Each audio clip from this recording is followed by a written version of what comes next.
$1 billion to address homelessness in the state of California?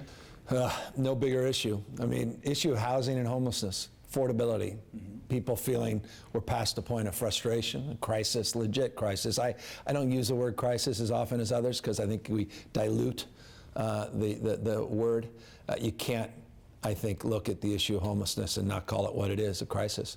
The numbers are growing, not just in Southern California, not just in LA, in every part of the state. In a perverse sense, LA's homeless increase count was actually modest compared to the increases in other parts of the state. And it's no longer a coastal issue. You know, a decade ago, it was primarily in 5 or 6 big coastal cities. Now it is a dominant issue in inland California. It's in Grass Valley, of all places. Asked the mayor, what's her #1 issue? She said, homelessness in Grass Valley. So $1 billion to invest in rapid rehousing, rent vouchers, investing in motel, hotel conversions, focusing on navigation centers with wraparound services, and focusing on behavioral health, substance abuse treatment, and a framework of a housing first model. An unprecedented amount of money to give discretion to big city mayors and to county leaders that has been provided in this budget. It's an additional $250 million for the city and county of Los Angeles combined. Probably in that rough estimate. Yeah. Based on what I've read here. So what the conundrum, the thing that people are facing in LA County is, yeah, it's modest compared to other cities, but the homeless count did go up after spending some $400 million last year. So I guess the argument is, and I think your mayor has made this argument, unlike baseball and politics, you don't get credit for saves. How much worse would it have been had you not provided those stabilization units, had not provided new housing opportunities, had not provided crisis intervention for someone with a severe mental illness? Look, this is tough stuff, and it's going to take a few years to start really seeing the kind of progress that people, I think, demand and deserve. But what's been missing, and this is high risk for me as a governor, the state's not been involved in this issue. With all due respect, the state's been completely absent. I was a former mayor of a county and a city, San Francisco. I was waiting for a phone call from the governor's office for a little help. We made plenty of calls ourselves, didn't get a lot of calls back. So I get the frustration as being a mayor. You can't solve it alone. You got to regionalize strategies. Our money is predicated on new regional plans, new regional strategies. It's conditioned on some innovation. It's conditioned on dealing with the street population. It's a top priority. If we don't see progress in the next few years, we're not going to dump more money. You know, more is not always better. Better is better. So it's about dissemination of best practices, targeted intervention on addressing what's happening on the streets. And with all due respect, what's happening on the streets is not benign. This is not about having a candlelight visual and hoping everything gets better. This is about being hard-headed, pragmatic, and sober about what's going on. It's a two-way conversation. Some of the activities out on the streets are just simply unacceptable. And the streets are for everybody. They're not just for folks that want to make whatever. I'm just saying. It's tough to do this. Gotta be tough. It's tough to be compassionate and tough at the same time because it calls for both, doesn't it? Yeah, and that's. Forgive me, you can't be popular in this space. I was very unpopular on this issue as mayor, but I got 12,000 people off the streets. We dropped our street population by roughly 1/3. Started to go back up near the end of my term, but I was at this. You got to be at it 24/7. But what we're experiencing now is the likes of which I've never seen in every city in this state, and it's require a massive intervention. Finally, the state of California is going to be part of that. Yeah. One component of this problem, crisis situation, is that you've got a population of about, in LA County, it's roughly 30% of the homeless are either mentally ill or drug addicted. Yep. The same percentage of the homeless population in LA City and County are the ones who are living in the tents and in the parks. Others are couch surfing. You're familiar with that term. They're couch surfing. They're in RVs. They're in cars. They've got some sort of a roof. It's just not a home, right? So what you have is kind of this hardcore 30% that are causing the problems, being an eyesore, causing the public health crisis, and yet I've gone out with homeless outreach teams. And they can't, they saw a guy with diabetes who's been on the street. He's blind, got diabetes, can't, doesn't want to come off the street, they can't bring him in against his will. Are there legal strategies here that don't cost money that would also be a part of this process? There are legal strategies. There's conservatorships. You can do a right to shelter ordinance that then requires people to come off the street if you're providing available beds. Look, you could go that route, but here's my personal experience. I don't buy this notion of service resistance. And I don't buy it on this basis. 20 years of real experience on this. I spent almost a decade as a county supervisor, more than that as mayor, on the streets, pounding away on this issue. I've met people that took 10, 15, maybe 20 times until we finally addressed the fact they had a dog and we never thought about that, or had a girlfriend, we never thought about that, or were still self-medicating and not really thought through the fact that the options we gave them were inadequate, or had some issues with paranoia and the units we were providing were too closed and isolated. Eventually, you meet someone where they are and you have a breakthrough. But it's tough and it's stubborn. So there's a laziness that says, well, I reached out, I offered that person some help, they said no. See, they don't care. I find that to be nonsense. There are then extreme circumstances where someone does need to be conserved, and we have to look at our laws a little more pragmatically, a little bit more open and honestly. And I'm interested in that debate. What I have noticed in the last months, really, months to a year or so, the public attitude toward homelessness has been gone a little bit less from the compassionate side, more to the anger side, more to the these people. I know. And they're not these people. These are, people's brothers and sisters. These are people's grandparents. These are our veterans. These are our, friends and neighbors' children. They're us. Increasing number of women, increasing number of seniors, increasing number of children. So we can't allow that mindset. But I get the compassion fatigue. I do. You have a kid, you're on a stroller, you want to walk down the street, you can't, and you go, what the hell's happened to my city? What's happened to my state? What the hell's happened to my country? I just raised my taxes, and it's getting worse. Who's running this place? I get that frustration. We all get it. So what we need is different approaches. And here's the new big idea. The state of California, again, there's no homeless plan, never has been. There's no homeless czar, never has been. There's no framework of engagement at the local level, never has been. That's the past. Moving forward, that's changing dramatically, and it's represented in this year's budget, but also a new council I put together, a new mental health czar, a new homeless director.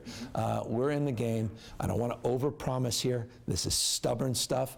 Give us the next few years to work out new models of local accountability and engagement. You saw what I did on this budget on housing. If cities aren't producing housing, we'll sue them. Forgive me. I don't mean to say that flippantly. I don't want to be the tough guy. But with all due respect, places like Huntington Beach that thumb their nose at the law and just don't do their part to help the larger whole, we're going to hold them accountable. And I just passed a budget that allows us to do even more. So it's a housing issue, it's an affordability issue, prevention, but it is an acute intervention issue on the back end. And let us start targeting our single adult street population as the top priority, because that is the most vexing, challenging, and frustrating thing happening in this state. 62% of the people in our recent survey that we conducted, our ABC7, said that it is the purview of government. Government should be the ones solving this problem. Do you buy into that, or is it? If you're looking for City Hall to solve it, you're going to be left wanting. It's all of our responsibilities. You can't live a good life in an unjust society. Aristotle said that. All of us have a role to play. And, all of us should recognize our fate is tied to the fate of others. There's that old billboard. I don't know if it was on the 405 or it's a myth. It says you're not stuck in traffic. And you go, well, geez, 20 minutes later you get 15 feet closer to the billboard, and underneath you see in small type in parentheses under the bold, you're not stuck in traffic, it says you are traffic. And it kind of makes a point. Society becomes how we behave. We are our behaviors. It's communitarianism. This framework, we're all better off, we're all better off. It's a framework of not looking at something as not, we're not bystanders in the world. We have agency. And so my point is, collectively, we have to solve this. Yes, hold elected officials accountable, but also, I think, hold ourselves as individuals accountable to the human condition and get engaged. Volunteer, contribute, be part of that outreach effort, be part of a volunteer group, be part of your Rotary, your church, contribute to the larger human condition. And I think if we all do a little bit more, we're going to make a big impact on this issue. Yeah. Back mid-90s or so, city of Santa Monica had their homeless population was growing. Yeah. And they started providing a lot of services. And what they found was they had a lot more homeless people.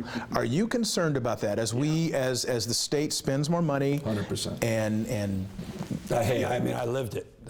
There's no city in America on a per capita basis that invests more on anti-poverty than San Francisco, particularly on homeless issues. And I saw the same thing. More I did, and less folks around the corner did. Folks down in this county did less. The county, every time that we increased our budget, the other elected leaders were celebrating because it meant a little less. I opened a new facility, that meant more folks coming in. It's a regional issue. You can't isolate it.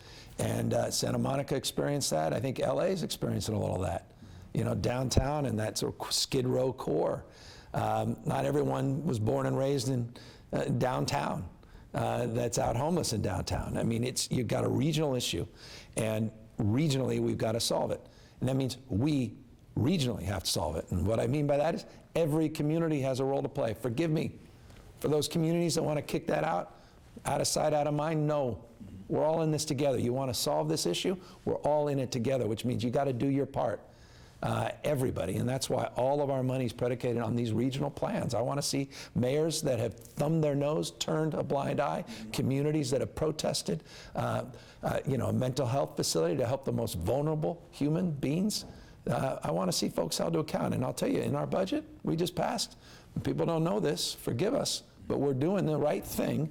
We have what we call by right legislation on navigation centers, which means if it's zoned, we're going to put it in. We're going to make it easier to start citing these facilities because, with all due respect, that's another huge impediment. Everybody wants someone else to solve it. That's why it's not solved. You're talking about removing the environmental portion of the application for a homeless shelter or a similar sort of shelter. Zoned, if it goes through a public process and the zoning's approved, you can't abuse through all of these other mechanisms that process. It has the right to be constructed, has the right to be approved. And that's something you see abused everywhere. But in the budget, that by right legislation for homeless shelters is now in. Do you have a sense of how urgent this situation is for the people, for the voters of California, and how much or little patience, right? How much or how little patience they have for this, and that your political fortunes may be rest on this. And you know what? Forgive me, but at least I'm holding myself to account. Let me repeat. I don't know that you've been up in Sacramento for the last few decades, sitting down with the governor talking about this issue. We haven't been anywhere to be found. It's not an indictment of any one governor. There have been other things they've been prioritizing. But you can't escape this. And so, look, the governor of California is not going to solve this issue. It has to be done at the local level. Localism's determinative. There are 470 plus cities. There's 58 counties. I was a former county supervisor and former mayor. I recognize mayors, city council members, city administrators have a unique responsibility and role to play. And what I can do is energize through policy. I can accelerate better behavior. I can incentivize good behavior, and I can disincentivize bad behavior. That's what we've done on our housing budget. Incentives, disincentives. We're putting $2.75 billion in the housing and homeless budget, simply without precedent in California's history. That's not a modest amount of money, but it's all conditioned. We want to, as they say, pay for performance. And what we need to see at the local level is stepped up efforts and no longer funding failure. I don't want to fail more efficiently. And no one does, and no one wants to waste money. That's why we put aside all these reserves. we're very fiscally conservative in terms of the way we drive our values out of the state. That didn't change when Jerry Brown left this office.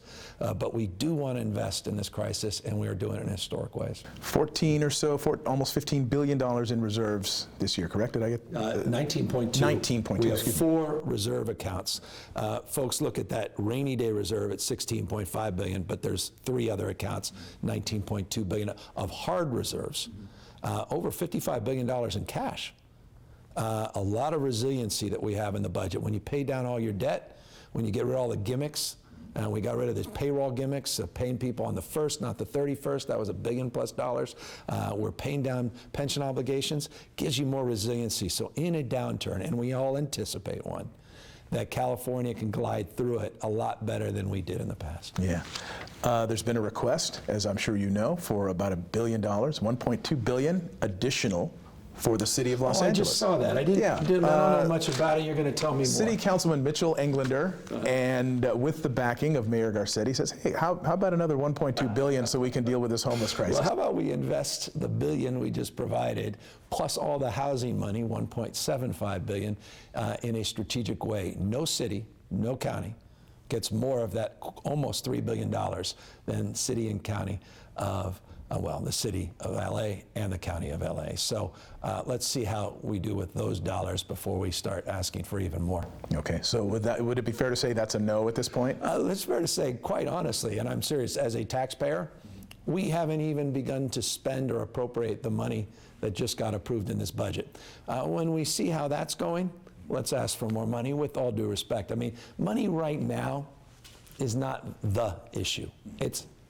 an issue, but it's not the issue. Not with what the state just did to supplement what the taxpayers have already done in LA County and LA City. So I think we need to see demonstrable results.